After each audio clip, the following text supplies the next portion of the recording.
जितना निकम्मापन इस सरकार ने दिखाया है, गैंगस्टरों की पुश्तपनाही की है, गैंगस्टरों को सहूलतें दी जाती हैं कस्टडी के अंदर, इंटरव्यू करवाए जाते हैं, उनको फेम दी जाती है, सोशल मीडिया पे उनको जेल मैनुअल को भी नहीं माना जाता। जब भी सवेरे उठ के सुबह उठकर आप अपना फ़ोन देखते हैं तो एक आधे कातल की, मर्डर की, एनकाउंटर की कोई ना कोई खबर आपको डेली देखने को मिलती है।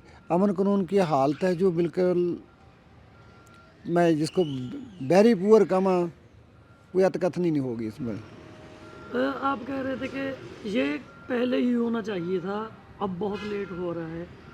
अगर पहले ही होता, कैसे, क्या उसका मनोरथ क्या था आपका बोलने का कि पहले होना चाहिए? बिल्कुल, सरकार के तकरीबन 4 साल से ऊपर का समय निकल चुका है।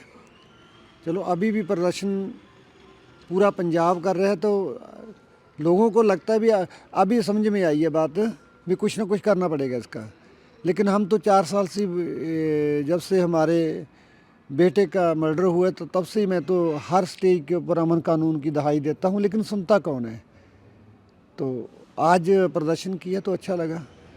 आपने कहा कि अब भी मुझे भी धमकियां आती हैं और सुनना पड़ता है, लेकिन कोई सरकार नहीं सुनाई दे रही, कोई सरकार नहीं कुछ कर रही। क्या आपने कहीं पे कोई रिक्वेस्ट वगैरह या एसएसपी को कोई पे कहा है कि धमकियां आती हैं उनका कोई सोल्यूशन किया जाए? बिल्कुल, क्योंकि लाइफ ही कुछ ऐसी बन चुकी है। लेकिन मैं जिस बात की चिंता यूथ के सामने रखी थी भी हमें इतना नीचे नहीं गिरना चाहिए था।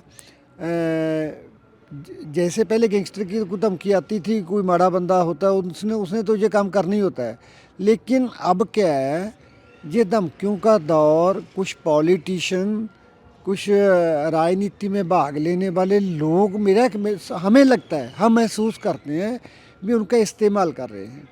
क्योंकि मैंने एक इंटरव्यू का जिक्र किया था, जैसे कल वो लड़का बागा पुराना से है, मैंने उसकी इंटरव्यू देखी सोशल मीडिया पे, और गवांडी देश का जो एक गैंगस्टर है वो मेरा ख्याल है उसको बोलता है वीडियो कॉल से देख ले पहले मेरे को। और वो एक पॉलिटिशियन की बातें भी अपनी धमकी में देता है भी अपने लीडरों से आप मान लो क्या उर्दू में बोलते हो, जो आपका मसले हैं उनको हल कर लो। लेकिन उनको क्या ज़रूरत पड़ती है? चलो फरोती फुर्ती के लिए तो मैं कभी फ़ोन करते देखे थे कभी ना कोई, चलो 4 पैसे कमाते हैं ये लोग। लेकिन पॉलिटिशियन के मुद्दों में किसी के साथ बनती नहीं है। कौन सरकार के ख़िलाफ़ बोल रहा है उसको धमका दो। जो सच बोलने वाली है, जो आपको शीशा दिखाने वाला कोई भी आगू है, जहाँ यूथ है, ब्लॉगर है कोई, उसका मुंह बंद करने के लिए अगर धमकियाँ आएंगी, मेरा ख्याल है कोई अच्छी फिरत नहीं है।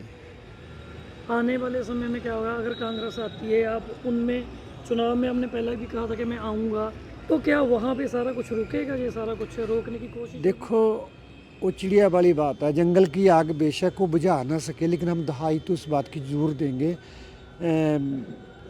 और कांग्रेस का आपने पहले भी देखा ही है, सरदार मनमोहन सिंह का राज भी देखा है, गवर्नमेंट में कैप्टन साहब, और 2 दफ़ा सत्ता में आई पंजाब में उसके बाद। पर कंडीशन बेहतर थी।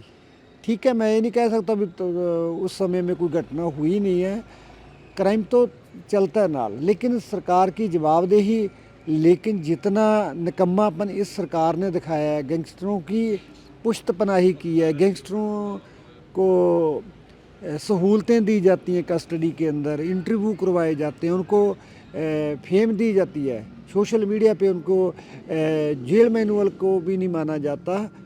हथकड़ियाँ लगाने की बजाय सिविल ड्रेसों में ऐसे जैसे हीरो के माप को उनको पेश करते हैं। इससे शायद मेरे ख्याल क्राइम को बढ़ावा ही मिलता है, जुर्म करने वालों को हौसले बढ़ते ही है जहाँ